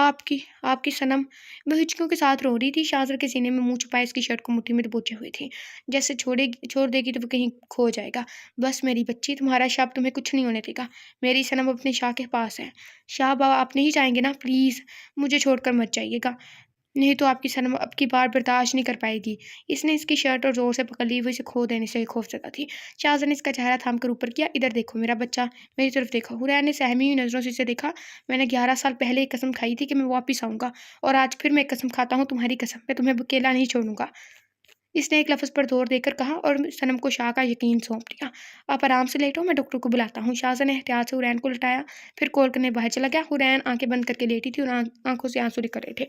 तभी एक मेहरबान हाथ ने इसके आंसू पहुँचे। हुरैन ने आंखें खोल कर देखा, हया इसके करीब थी। अच्छा, हर किसी की ज़िंदगी में ना कुछ प्रॉब्लम्स होती हैं, तो लेकिन ना हया जैसी दोस्त होनी चाहिए। ज़रूरी नहीं है कि आपकी प्रॉब्लम्स और राइटर ने हीरोइन के लिए जो प्रॉब्लम्स लिखी है वो सेम हो। लाइक बस प्रॉब्लम्स लफ्ज़ पे गौर करें, वो कुछ भी हो सकती है। हुरैन को इसे यहाँ देखकर बिल्कुल ताज्जुब नहीं हुआ। इसे पता था लाख मना करने के बावजूद हया ने इसे ढूंढा होगा। हूर की बच्ची, तुमने मेरी जान निकाल दी, तुमसे बुरा दुनिया में कोई नहीं है। हया की आवाज़ रंध गई थी, मगर वो गुस्सा निकालना नहीं भूली। हूर ने सिर्फ मुस्कुराने पर इत्तफाक किया। तभी शाहज़र अंदर आया और कहा, मैंने डॉक्टर को फ़ोन कर दिया है। फिर बेड पर हुरैन के पास बैठ गया। सनम, शाह ने पुकारा। 11 साल इस पुकार का इंतज़ार किया था इसने। जो सुकून इंतज़ार के समर में होता है, वही सुकून इस पुकार में था। जी, ज़रा तुम इन्हें हमारे रिश्तों के मतलब तफसील दे दो। हुरैन ने हया की तरफ देखा और कहा, ये मेरे बड़े भाई हैं शाहज़र जहाज़े, मैं इन्हें शाह कहती हूँ। हया की कब की अटकी हुई सांस बहाल हुई। वैसे शाह आपने ऐसा क्यों कहा? क्योंकि इन्हें यकीन ही नहीं था कि मैं तुम्हारा भाई हूँ, और जिस तरह से ये तुम्हें मुझसे बचा रही थी, अल्लाह की पनाह। शाहज़र की बात सुनकर हुरैन खिलखिलाकर हंसी, बिल्कुल शफाफ हंसी। एक लम्हे को तो हया इसे देखती रह गई। वो कभी इस तरह हंसती थी। बेसाख्ता दिल में माशाल्लाह कहा, या खुदा मेरी हूर इसी तरह हंसती रहे। शुक्र मनाएं शाह, अभी तक आपके बाल सलामत है, वरना अभी तक इसने आपको गंजा कर देना था। हया मेरे मामले में बहुत पॉजेसिव है। इतने में दरवाजे पर दस्तखत ही पढ़ देते हैं हम इसे, ये सेम है। दस्तक हुई, फिर डॉक्टर अंदर आई। वो एक लम्हे शाहज़र को देखकर चौंकी। शाहज़र, क्या तुम कल से सोए नहीं हो? डॉक्टर आफिया, तुम ज़रा जल्दी से सनम को चेक करो। शाहज़र, मेरे सवाल का जवाब दो, मैं तुम्हारी भी डॉक्टर हूँ। नहीं तो मैं दानियाल को बुलाती हूँ। कोई ज़रूरत नहीं है, मैं ठीक हूँ, तुम सनम को चेक करो। सनम और हया दोनों को लिखते हुए देख रही थी। वो तो मैं करूँगी, पहले ये बताओ कल से सोए हो या नहीं? शाहज़र ने गहरी सांस खारिज की और कहा, नहीं। कुछ खाया? अब की बार शाहज़र ने ज़बर से कहा, नहीं। शाह, आपको क्या हुआ है? डॉक्टर अब बताएं। हुरैन परेशान हुई। शाहज़र, तुम छोटे बच्चे हो क्या? 28 साल के हो, कल ही 3 महीने बाद कोमा से बाहर आए हो, और ना कल से कुछ खाया है, ना मेडिसिन ली है, ना सोए हो। तुम्हारी हालत देखा हो रहा है तो दहल गई। शाहज़र ने फ़ौरन इसका हाथ थामा। ये तो पक्का ही नावल है। लाइक कोई कल कोमा से बाहर आके इतना फिट कैसे हो सकता है? बट कभी कभी रिश्ते इंसान को अच्छे बना देते हैं और कभी कभी कमज़ोर। मैं ठीक हूँ सनम। हया को इसकी हालत याद आई। उफ, मैं तो इसकी नाक में दम करके रखा था। नहीं, मुझे बताएं कल लेकिन सब सच सच बताएं। मैं जिस दिन तुम्हें लेने आ रहा था इस दिन मेरा एक्सीडेंट करवाया गया था। किस्मत से मैं बच गया, मगर कोमा में चला गया था। कल ही होश में आया हूँ, डॉक्टर आफिया ने कहा। यह भी बताओ कि होश में आने के बाद हॉस्पिटल को सर पर उठा लिया, फिर किसी भी की भी सुने बगैर चले गए। आफिया, तुम्हारा और दानियल का बहुत शुक्रिया कि तुम लोगों ने मेरा इलाज खुफिया तरीके से किया, लेकिन जो तुम मुझे डांट रही हो मैं सब भूल जाऊँगा। वो वक्त ऐसा था कि अगर मैं इस वक्त वहाँ से नहीं आता तो सब खत्म हो जाता, हमारा 11 साल का सब्र ज़ाया हो जाता। कहते हुए शाहजहां ने हुरैन की पेशानी चूम ली और हया ने गैर महसूस अंदाज में इसकी पेशानी पर हाथ फेरा, जैसे कुछ मिटाना चाह रही हो। शाहजहां हया की सरकत पर मुस्कुराया और कहा, आफिया तुम जल्दी से सनम को चेक करो, मैं खाने का इंतज़ाम करवाता हूँ। डॉक्टर आई थिंक ड्रेसिंग करने के बाद डॉक्टर चली गई और शाहजहां ने इसी कमरे में नाश्ता लगवाया। शाहजहां ने हुरैन को अपने हाथों से सूप पिलाया। इस दौरान हुरैन पूरे नमाक से रो रही थी, कितने साल बाद इसके हाथ से खा रही थी। फिर हया की तरफ मुतवज्जा हुई, चलो अब आप दोनों भी नाश्ता करो, कल से कुछ नहीं खाया होगा। नाश्ते के बाद शाहजहां ने हुरैन को मेडिसिन दी। हुरैन ने कहा, शाहजहां आप भी जाकर सो जाएं, मैं भी सोऊंगी। शाहजहां ने मुस्कुरा कर सर हिलाया और चला गया। शाहजहां ने धीरे से दरवाज़ा खोला तो देखा कि हुरैन उठ गई थी, लेकिन हया इसके ऊपर हाथ रख के सो रही थी। तुम इतनी जल्दी उठ गई? शाहजहां ने सरगोशी में पूछा। हुरैन ने फ़ौरन कहा, ओके इसने शीन का है, लाइक खामोश हो जाओ। मगर हया चौंक कर उठी और हुरैन को थाम कर पूछा, हूर तुम ठीक हो? कहीं दर्द तो नहीं हो रहा? तुम्हें कुछ चाहिए? नहीं, मुझे दर्द नहीं हो रहा, मैं ठीक हूँ और मुझे कुछ नहीं चाहिए। तुम सो जाओ, अभी आधा घंटा पहले की सोई हो। नहीं, पता नहीं कैसे आँख लग गई।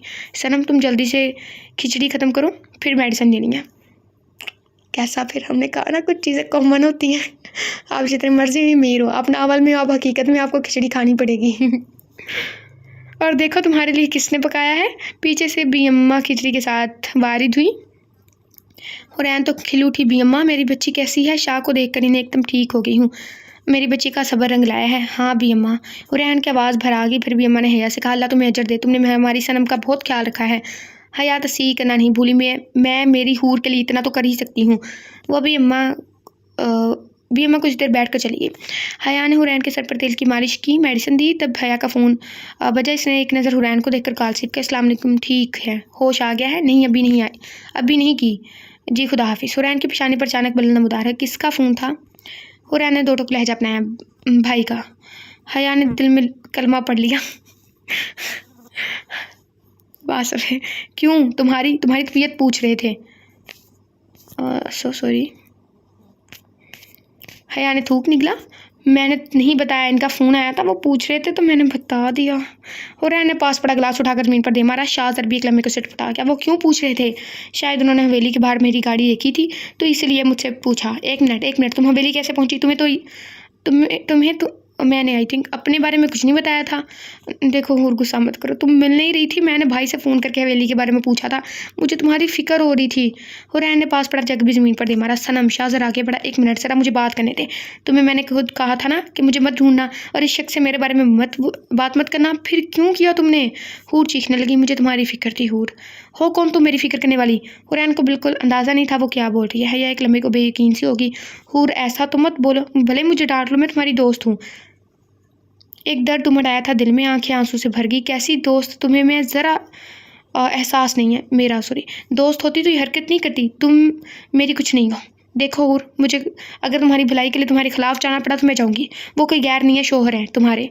तो क्यों आई हो तुम मेरे पास? जाओ इनके पास, जाओ अपने भाई के पास। जब से मेरी ज़िंदगी में आई हो सिर्फ मुश्किल बढ़ाई है। निकल जाओ अभी के अभी, निकलो। हूर, हया ने दहल कर पुकारा, निकलो अभी यहाँ से, वरना मैं अपने आप को कुछ कर लूँगी।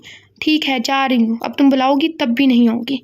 तुम गलत हो, मैं ही गलत हूँ। दरअसल तुमने आज मुझे मेरी औकात बता दी। जब औकात पता चल ही गई है तो यहाँ क्या कर रही हो? निकलो यहाँ से। हुरैन कभी कभी बहुत ज़्यादा बोल देती है। आई नो कि वो इमोशनली स्टेबल नहीं है, मेंटली भी स्टेबल नहीं है, लेकिन कभी कभी ज़्यादा बोल देती है, इसलिए कहते गुस्सा हराम है। हया का चेहरा खुफ़्फ़त से सुर्ख पड़ गया। किस धड़ल्ले से वो शाहजहां के सामने मेरी हूर कह रही थी और हूर ने इसके सामने हया की औकात बता दी। इसने एक नज़र शाहजहां को देखा, वो इसी को देख रहा था। इससे बेइंतहा तज़लील का एहसास हुआ। मुझे रोना आ रहा है। वो सफ़र कटी रही मगर फिर भी आंसू लड़ियों की मानो रुखसार को भिगोगे वो फ़ौरन बाहर से निकली। शाहजहां ने एक तासुब से नज़र हुरैन पर डाली, फिर हया के पीछे चला गया। हया ने पीछे मुड़कर इसे देखा। आए और उड़ा ले मेरी बेइज्जती का मजाक, कल ने अपना शौक पूरा। जिस तरह वो फंका रही थी शाहजरा खामोश हो गया। इस वक्त भेड़ों के छत्ते में हाथ नहीं डालना चाहिए था। वो इसी तरह रोते हुए गेट तक चली गई और वहीं खड़े रोते रोते मैसेज किया, फिर इंतजार करने लगी। वो इस कदर रो रही थी कि इसका वजूद लरस रहा था, हिचकों के साथ, बेतहाशा आंसू के साथ। लोग इसे बड़े ताज्जुब से और तरस खाती हुई नज़रों से देख रहे थे, मगर इससे कुछ फ़र्क नहीं पड़ा था। वो मसलसल आंसू बहा रही थी। कुछ देर बाद एक गाड़ी आकर रुकी। शाहजर गेट के पास खड़े ही सब देख रहा था। हया इसे नहीं देख सकती थी। इस गाड़ी में से एक शख्स बाहर निकला। हया ने आओ देखा ना था, अपनी एक चप्पल उतारी और शख्स को दे मारी। हया की बच्ची, सिर्फ 3 मिनट लेट हुआ हूँ। अशर के बच्चे, तुम्हें कहा था ना 10 मिनट में पहुंचो, फिर दूसरी चप्पल फेंक कर मारी। तुम सब बहुत बुरे हो। कहते हुए हया ने आसपास नजर उठाई जैसे कुछ ढूंढ रही हो। तुम्हारे 3 पैर थोड़ी हैं, 2 ही हैं, इसीलिए चप्पल तो खत्म हो गई है। अशर ने जैसे इसे चिढ़ाया। तुम्हें मजाक सूझ रहा है? वो रो रही थी मगर लड़ने से बाज नहीं आ रही थी। हया ने पास पड़ा हुआ पत्थर उठाया और अशर अरे करता रह गया सुने, लेकिन हया ने पत्थर दे मारा। वो तो अशर नीचे हो गया इसलिए बच गया, मगर इसकी विंड स्क्रीन टूट गई। अशर ने एक सांस खारिज की और इसकी तरफ देखा। यार क्या हो गया? अभी हानिया बेवा हो जाती, वो हंसकर कह रहा था। फिर हया ने अपने कंधे पर लटका हुआ पर्स अशर पर बेदरी बरसाना शुरू कर दिया। क्या हो गया? ये हमारा घर थोड़ी है, सड़क है, कुछ तो मेरी इज्जत का ख्याल करो। मगर हया इसकी सुनी कहाँ रही थी। जब मार मार कर थकी तो फिर रोने लगी। अशर ने इसे कंधे से लगाया। हया ने इसे कुछ नहीं कहा, बस इसके कंधे से लगकर इसी तरह बिलक बिलक कर रोती रही। सब ठीक हो जाएगा हया, चलो मैं तुम्हारे अपार्टमेंट छोड़ दूँ। अशर ने इससे कुछ नहीं पूछा क्योंकि इसे मालूम था वो कुछ नहीं बताने वाली। हया इससे अलग हुई। नहीं, कोई ज़रूरत नहीं है, मैं चले जाऊँगी। तो क्या तुमने मुझे पीटने के लिए यहाँ बुलाया था? हाँ। जवाब बड़े ही इत्मीनान से आया था। अब खामोशी से अपार्टमेंट जाना, ओके? मेरे अब्बा बनने की कोशिश मत करो। और फिर अशर चला गया। हया ने भी रिक्शा रोकी और रवाना होगी। जब शाहजर कमरे में आया तो वो छत को घूर रही थी। वो इसकी गलती पर टोकना चाहता था, मगर एक तो इसकी हालत ऐसी थी और वो 11 साल इसकी जुदाई काटी थी, इसलिए अपनी लब सी लिए। मगर हया, कल से वो कैसे अपने आप को भुलाए हुरैन की खिदमत करी थी। इसकी जगह कोई आम लड़की होती तो पहली रात इसे सिचुएशन में घबरा जाती, पहली बात, और तो और किसी गैर के साथ तो कभी ना आती। हया ने सिर्फ हुरैन की हिफाजत के लिए अपनी जानो इज्जत सब दाव पर लगा दी थी। वो अलग बात है कि वो खुद शोला ज्वाला थी, मगर जो भी था हुरैन के साथ मुखलिस थी। ये बात शाहजर को पहली नज़र में ही समझ में आ गई थी। अभी देखिएगा 10 मिनट में वापस आएगी, बहुत ढीठ है। हुरैन ने शाहजर के चेहरे को देखकर कहा। तभी धड़ाम के आवाज़ के साथ दरवाज़ा खुला। सामने हया खड़ी थी। आई एम सॉरी हूर, मुझे ख्याल करना चाहिए था तुम्हारी तबीयत का। लो कर लो बात, मुझे ऐसी दोस्त चाहिए। मुझे नहीं पता जब मेरी गलती पे भी खुद ही सॉरी बोले। तुम्हें तो पता है मैं कितनी बेवकूफ़ हूँ। डांट लो मगर माफ़ कर दो। शाहजर सिर्फ हया को देखकर आ गया। वह सर झुकाए नंगे पैर पड़े लाड से अपनी इस गलती का आई थी, ऐसी कुछ एतराफ़ करी थी जो इसने की ही नहीं थी। इतना ढीठपन तुम कहाँ से लाती हो? हुरैन ने जलकर कहा। बड़े बाजार की दुकान से। हया ने खिलखिला कर जवाब दिया। हुरैन के पास धप से बैठ गई। हया कुछ दिन तक वही रही। शायद हया की मेहनत ही थी जो हुरैन रिकवर करने लगी थी। वो अक्सर इससे मिलने आया जाया करती थी। अब हया इसे जिद करके हुरैन को मज़ार पर ले आई। ना जाने इसका दिल भरने लगा। कितनी ही कोशिश कर लो मगर तुम भाई के बगैर नहीं रह सकती। हुरैन इसे नज़रअंदाज कर दिया। वो दोनों जाली वाली दीवार के पास से गुजर रही थी। हुरैन इस दीवार पर बंधे धागों को देखकर सोच रही थी कितने लोग हैं जो बेमुराद हैं। वो इन धागों को छूते हुए आगे बढ़ी थी। तभी इसका हाथ दीवार के दूसरी तरफ मौजूद किसी से मिस हो गया। हुरैन को झटका लगा। 440 वोल्ट का नहीं, 40,000 वोल्ट का। मारने गई। हुरैन ने नजर उठाकर देखा। जाली में से भूरी आंखें नजर आई। जालीदार दीवार के इस पार से भूरी आंखों वाले शख्स ने भी सब्ज़ आंखों को देखा था। शाहजर ने सर उठाकर आसमान को देखा। सच है, तू मेरी शायरक से भी करीब है। एक लम्हा ज़िंदगी में ज़रूर होता है जब इंसान नाउमीदी की इंतहाओं पर होता है, मगर हमारा रब हमारा दामन में अपनी रहमत का सिर्फ एक कतरा डालकर सारी नाउमीदी धो देता है। शाहजल भी इसी कैफियत से गुजर रहा था। इसे लगा था वो कभी हुरैन से सामना करने की हिम्मत नहीं कर पाएगा, लेकिन जहाँ हमारा गुमान ख़त्म होता है वहाँ से इस रब की हिकमत और रहमत शुरू होती है। पता नहीं क्यों इसके कदम खुद ब खुद इस मज़ार की तरफ बढ़ गए थे। हालांकि इसे एक मीटिंग के लिए जाना था। जब शाहजल ने दोबारा दीवार के पार देखा तो वहाँ नहीं थी। वो फ़ौरन इसे ढूंढने के लिए दूसरी तरफ आया। हया हुरैन के सर हो गई। यह मंजर तो हया ने भी देखा था। मैं तो हमारी दोस्ती की कसम खा सकती हूँ, मैंने कुछ नहीं किया, ये इत्तेफाक है। इतनी बड़ी बात कहने पर हुरैन खामोश होगी। इसने तो जैसे शाहजल के बारे में बात करना ही छोड़ दी थी। चलो अब हम यहाँ नहीं रुकेंगे, अभी तो गेट बंद हो गया है, कवाली शुरू होने वाली है। कवाली खत्म होने के बाद ही गेट खुलेगा। हुरैन चारों चार वहाँ बैठ गई। सामने कवाली शुरू होने वाली थी। सभी ने अपनी जगह संभाली। इसके सामने वाली लाइन में वो बैठा था शाहजल इब्राहिम। वह नजरें झुकाए ज़बत के लिए करके बैठी थी। तभी कवाली शुरू हुई। ओके जी। ये वो वाला सॉन्ग है, मुझे नहीं पता ये कवाली थी। लाइक उसमें एक एक्ट्रेस भी थी। और गलती कर बैठा है दिल, लाइक एक्टिवाइज पैसिवाइज सेंटेंस वाला सॉन्ग, ये वही है। हुरैन ने सर उठा कर से देखा। शाज़ल की आंखों में नदामत थी। शाज़ल के जज्बात को कवाल ने लफ्ज़ों का पैरहन दिया था। अब हुरैन की बारी थी।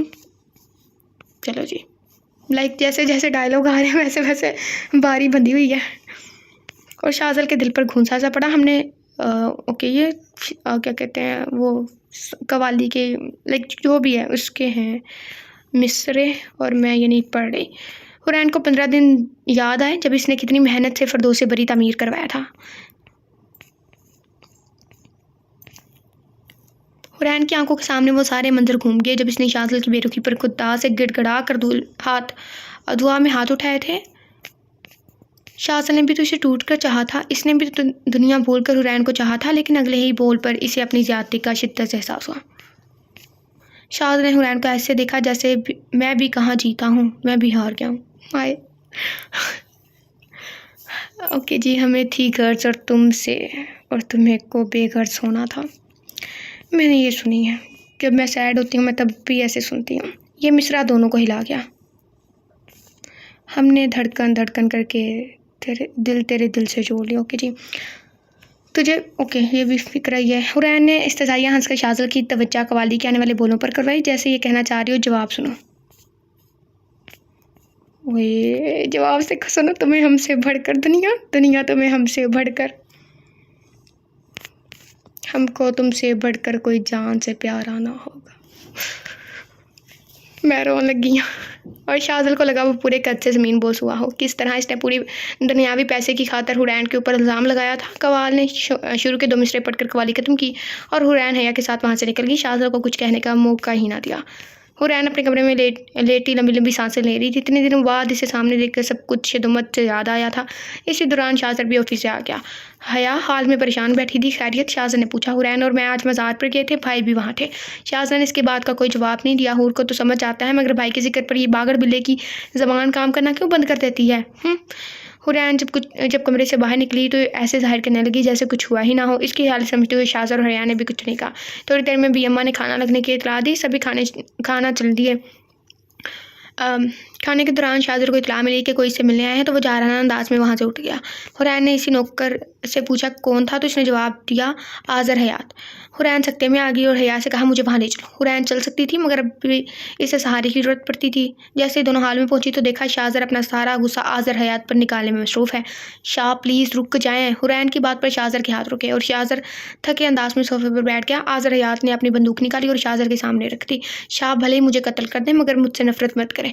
यह कहती आज़र हयात की आंख से आंसू गिरा। शाज़र ने बगैर देर के इसे गले से लगा लिया। मैं अपनी सनम को तुम्हारे भरोसे छोड़कर गया था, इसका ख्याल क्यों नहीं रखा?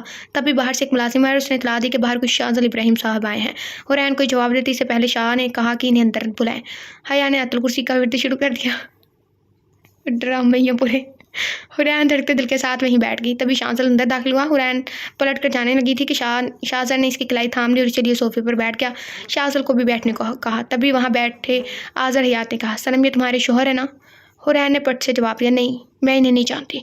लहजा एकदम सपाट। शाज़ल को अंदाज़ा था कि वो नाराज़ होगी, मगर वो तो इसके वजूद को मानने से इनकारी थी। वो कहाँ आती था हुरैन की इस लहजे का। मैंने कहा नामा साथ लेकर आया हूँ।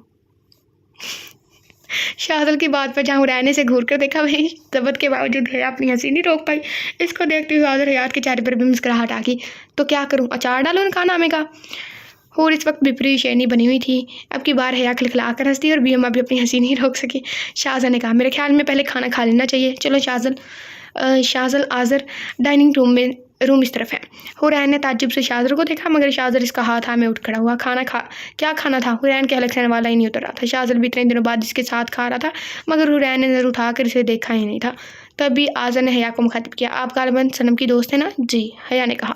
शाज़ल ने सबको आज़र के बारे में बताया कि आज़र हयात है। शाज़ल उलझ कर देखा, मगर खामोश रहा। शाह मैं पहले ही क्या आने की कोशिश कर रहा था, मगर अमीमा की तबीयत ख़राब थी इसलिए नहीं आ सका। शाज़र और हुरैन ने सर उठाकर इसे देखा। अमीमा कौन है? शाह ने सवाल किया। अमीमा मेरी बीवी है, इसकी तबीयत ख़राब थी। Actually she is 5 month pregnant. मुबारक हो, मगर तुम्हारी शादी कब हुई? शाह ने पूछा। 1 मिनट आज़र, जहाँ तक मुझे याद है जब मैं हवेली में थी तब तुम्हारी कोई शादी नहीं हुई थी। सही कहा तुमने सनम, मेरा निकाह 2 महीने पहले ही हुआ है। आज़र ने एक गहरी सांस ली, फिर कहना शुरू किया। मैं कुछ समझी नहीं। 2 महीने पहले निकाह हुआ है, 5 मंथ प्रेग्नेंट है। नावल ने तो मुझे झंझोड़ दिया, पता नहीं क्या था। दरअसल मीमा हवेली में ही काम करती थी और आप मिस्टर अज़ीर हयात की खसलतों से वाकिफ़ ही हैं।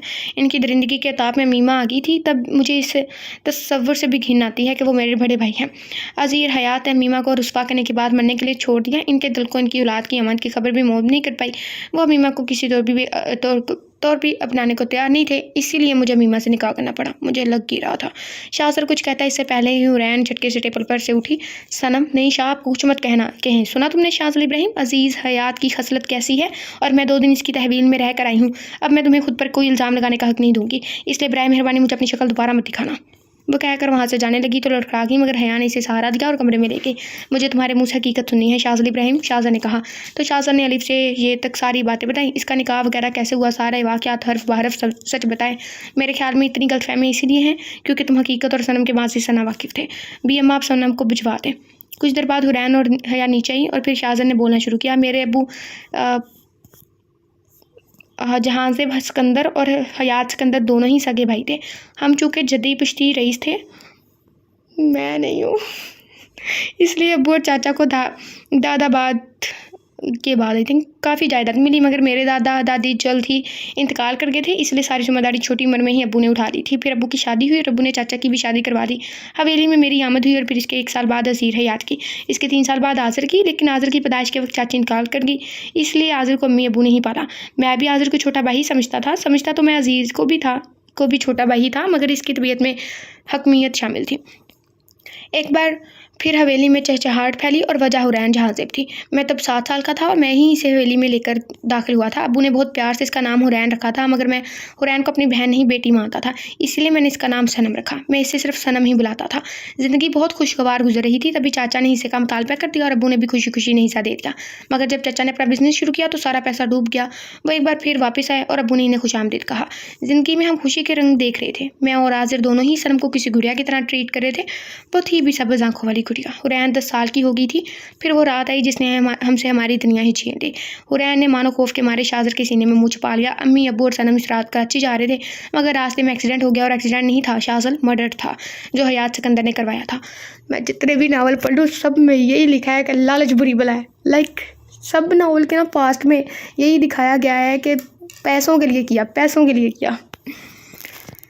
इसने अम्मी अब्बू की गाड़ी को रुकवा कर इन्हें अपने हाथों से कत्ल किया था। यह मंजर सनम ने अपनी आंखों से देखा था। फिर शाज़र ने गहरी सांस ली। वो ज़बत के कड़े महल से गुजर रहा था। सनम के सामने ही अपनी दरिंदगी का सबूत दिया और अम्मी अब्बू के चेहरे पत्थर से बिगाड़ दिए। मैं हवेली में ही था, मुझे तो खबर ही नहीं थी कि क्या क़यामत आई हुई है। सनम इस वक्त सिर्फ 10 साल की थी। हम में से कोई भी इस दर्द को नहीं समझ सकता जब एक 10 साल की नाजों से पली बच्ची के सामने इसके माँ बाप को कत्ल करके इनकी लाश के साथ हैवानियत भरा सलूक किया जाए। सनम ने जब वापस आकर मुझे बिलक कर सारी सच्चाई बताई। मेरे पैरों के नीचे से मानो ज़मीन खींच ली गई हो। लेकिन हयात के अंदर को अभी भी चैन नहीं था। हुरैन और मजबूती से शाज़र की शर्ट को अपनी मुट्ठी में भींच लिया।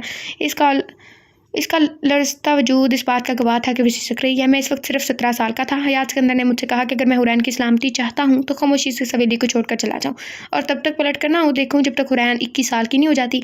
अगर इस दौरान मैंने इससे रब्ता करने की कोशिश की तो वो सनम को भी हाल अम्मी अबू जैसा कर देगा। और इस वक्त मैंने असल मायनों में दुनिया देखी थी। हयात सिकंदर एक हैवान था, इससे कुछ बैद नहीं था। कोई ऐसा कर भी डालता। मैं हुरैन को भी अम्मा और आज़र के भरोसे पर छोड़कर वहाँ से निकल आया। मुझे इस वक्त सनम की जान से अजीज़ कुछ नहीं था। हयात सिकंदर ने एक पेपर पर मुझे लिख कर दिया कि अगर 21 साल की उम्र से पहले हुरैन को कुछ हो गया तो इसका ज़िम्मेदार हयात सिकंदर होगा। मैं वहाँ से निकल तो आया, मगर हुरैन की फ़िक्र नहीं छोड़ सका। इधर हयात सिकंदर ने हयात को लंदन भेज दिया। तुम अंदाज़ा नहीं लगा सकते हुरैन 8 साल तक हवेली में कैद रही। इसकी अज़ियत हम में से कोई भी महसूस नहीं कर सकता। इसकी पढ़ाई सिर्फ आज़र की वजह से जारी थी। फिर 18 साल की होते ही वो लाहौर आ गई। मैं वसौक से कह सकता हूँ कि वो भी मेरा इंतज़ार में इतना ही तड़पी होगी। छोटी सी सनम जो शाह करके पूरी हवेली में मेरे पीछे घूमती थी, वो इसी रात कहीं खो गई थी। मैं समझ चुका था कि दुनिया कितनी मतलबी है, इसलिए मुझे ताकतवर बनना था और ताकतवर बनने के लिए पैसा दरकार था। मैं अपने दिन रात तय किए और एक मशहूर ये पता नहीं क्या लिखा हुआ है, इंग्लिश में लिखा होता तो ठीक था, उर्दू में लिखा है कि इंग्लिश की उर्दू बना के। हुरैन 21 साल की होने वाली थी, मगर जब मैं इसे लेने आ रहा था तब हयात सिकंदर ने मेरा एक्सीडेंट करवा दिया। मैं मरा तो नहीं मगर कोमा में चला गया, और इसी रात तुम्हारा और सनम का निकाह हो गया। सनम मेरा इंतज़ार कर रही थी, मगर इस कातबे तकदीर ने कुछ और ही लिखा था। हयात सिकंदर एक इंतहाई मक्कार इंसान है। मुझे नहीं पता कि इसने ये 21 साल तक वाला ड्रामा क्यों किया। इसने ये सारा ड्रामा इसलिए किया था क्योंकि अब्बू ने वसीयत करके सारी जायदाद हुरैन के नाम कर दी थी, और हुरैन के 21 साल के होने तक जायदाद किसी के नाम मुंतकिल नहीं हो सकती थी। अगर इस दौरान हुरैन में कोई भी मर जाता तो सारी जायदाद डिसोन हो जाती। हयात सिकंदर को लगा था कि तुमसे निकाह करने से बेहतर हुरैन सारी जायदाद इसके नाम कर देगी, इसलिए इसने मुझे मरवाने का प्लान बनाया, मगर हुरैन तुमसे निकाह कर लिया। हुरैन ने सर उठाकर शाहजल को देखा। आगे मैं बताऊंगी शाह। फिर शाहजल की तरफ मुतवज्जा हुई। सब्ज़ आंखों में लाल डोरे आंसू के निशान इसे मज़ीद दो आतिशा बना रहे थे। वह तस्वीर झूठी थी, यह आप भी जानते थे। इन तस्वीर के जरिए हयात सिकंदर आपसे नहीं मुझसे बदला लेना चाहता था। इसने कहा था या तो मैं आपसे निकाह कर लूँ या फिर जायदाद इसके नाम कर दूँ। मैं सारी जायदाद इसके मुँह पर मार सकती थी, मगर शाह का सोचकर चुप रह गई। हुरैन ने 2-3 लंबे लंबे सांस लिए।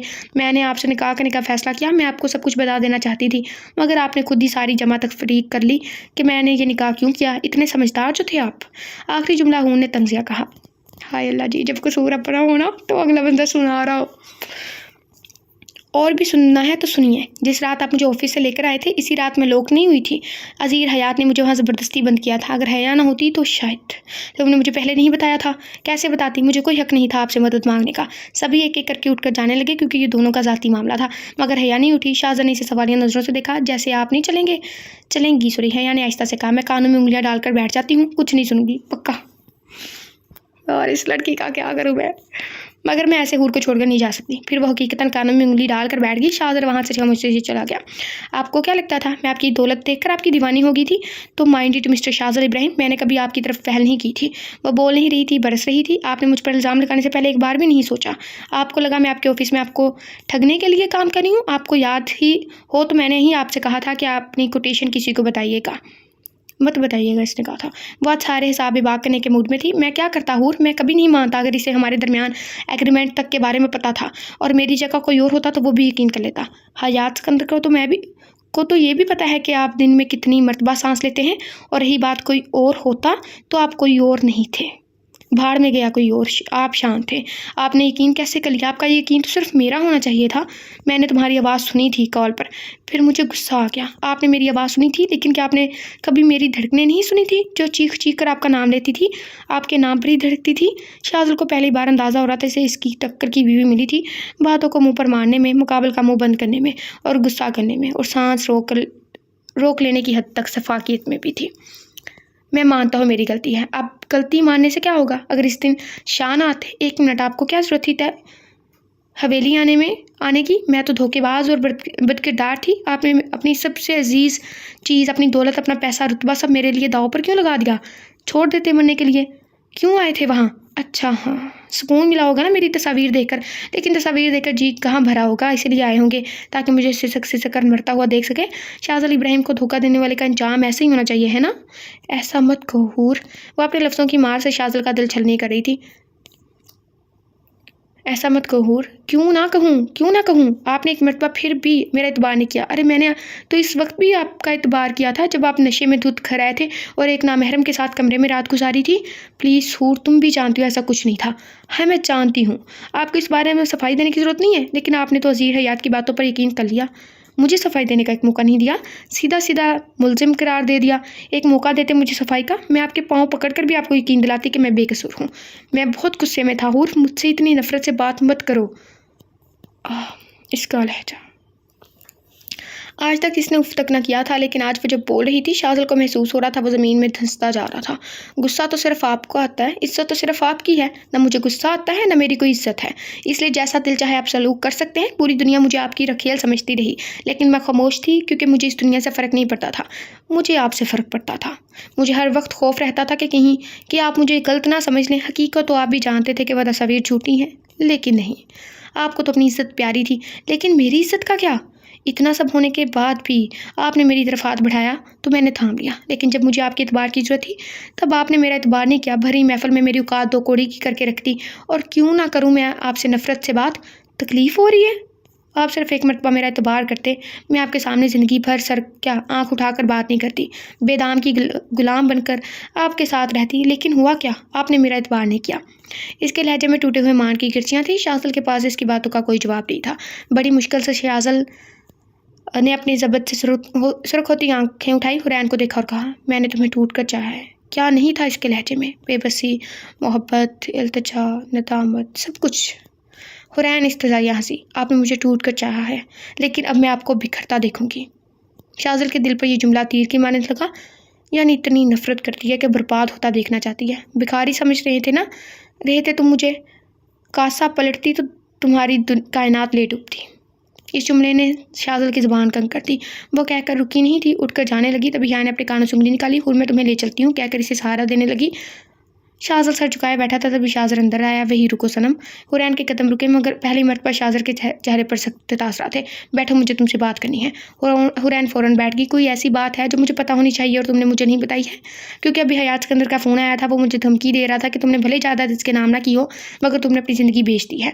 और क्या मैं पूछ सकता हूँ कि ऐसी कौन सी चीज़ है जिसके बदले तुमने अपनी ज़िंदगी बेच दी? हयात सिकंदर एक मरतबा शाज़ल विला आया था और तभी इसने मुझसे कहा था कि इसने आपको इस तरह हम मारा कि मिट्टी तक नसीब ना होने थी। मुझे आपका इंतज़ार मारा था, लेकिन फिर इसने धमकी दी कि अगर मैंने इसकी बात नहीं मानी तो वो इन्हें, हुरैन ने शाज़ल की तरफ इशारा किया, तो वो इन्हें मार देगा। मैंने आज़र से भी फ़ोन करके पूछा कि वो क्या वो सच कह रहा है, तो इसने भी यही कहा कि आपका किसी को कुछ नहीं पता। मैंने पहली मरतबा खौफ महसूस किया कि हमारी रंजिश किसी की जान ना ले ले। फिर मैंने, शाज़ल के दिल ने शिद्दत से दुआ की कि जो वो सोच रहा है वैसा कुछ ना हो। फिर मैंने अपनी ज़िंदगी बेच कर शाज़ल इब्राहिम की ज़िंदगी खरीदी। शाज़ल के दिल की धड़कन एक पल के लिए रुकी। कैसे कैसे इंकशाफ हो रहे थे। इसने मुझे एक पेपर पर लिख कर दिया कि अगर शाज़ल इब्राहिम को कुछ हुआ तो सारी जिम्मेदारी इसकी होगी। और फिर मुझसे लगवाया कि अगर मेरी मौत हो जाती है तो इसका ताल्लुक़ हयात सिकंदर से नहीं होगा। तुम ये कैसे कर सकती हो सनम? हमने ये हिजर इसीलिए काटा था ताकि तुम सही सलामत रहो। मेरी बच्ची अब वो कह रहा है कि अगर जायदाद ना मिली तो तुम एक बार सोच लेती। ये सब करने से पहले हाल में सुकूत छाया था। सबसे पहले होश हया को आया। हूर की बच्ची, तुम ऐसा कैसे कर सकती हो? तुम्हें कलाम की चीज़ नहीं है? कौन अपना मौत का परवाना लिखकर कातिल के हाथ में देता है? ये तुमने क्या कर दिया? मैं सर थाम के बैठ गई। जो भी हो, मैं भले अपनी जायदाद गरीबों में बांट दूँगी, मगर हयात सिकंदर मेरे माँ बाप के कातिल को नहीं दूँगी। हूर ने अटल लहजे में कहा, ठीक है, हयात सिकंदर का जो अंजाम होगा वो दुनिया देखेगी। तभी शाज़ल की गंभीर आवाज़ हाल में गूंजी, हम इस मसले का हल निकाल लेंगे, फिलहाल मैं सिक्योरिटी बढ़ा देता हूँ। शाज़र उठा हुआ, नहीं शाह, मैं हयात सिकंदर को इतनी आसान सज़ा नहीं देना चाहती। इससे इंतकाम तो कुदरत लेगी। मैंने अपना मामला खुदा के सुपुर्द किया है। आप लोग कुछ नहीं करेंगे। हूर ने स्पाट लहजे में कहा, हूर, तुम्हें रख के एक थप्पड़ लगाना है। मैंने मुंह बंद रखो। भाई, आप कुछ भी करें, मगर हूर को कुछ नहीं होना चाहिए। तुम एक बेवकूफ़ी कर चुकी हो, लेकिन और नहीं करने दूंगी मैं। तुम्हारे सर पर मौत की तलवार लटकते हुए नहीं देख सकती। भले ही सिक्योरिटी हो, मगर मैं ये रिस्क नहीं ले सकती। मुझे कुछ नहीं मिलूँ, ये मामला जल्द से जल्द हल हो जाए, इतना अच्छा है। हया को ऐसा महसूस हो रहा था कि हूर की नहीं, इसकी जान खतरे में है। ये मेरा आखिरी फैसला है, बदल नहीं सकता। हूर कहकर भी अम्मा के सहारे उठ गई। मतलब हद है, कोई अपनी जान का दुश्मन कैसे हो सकता है?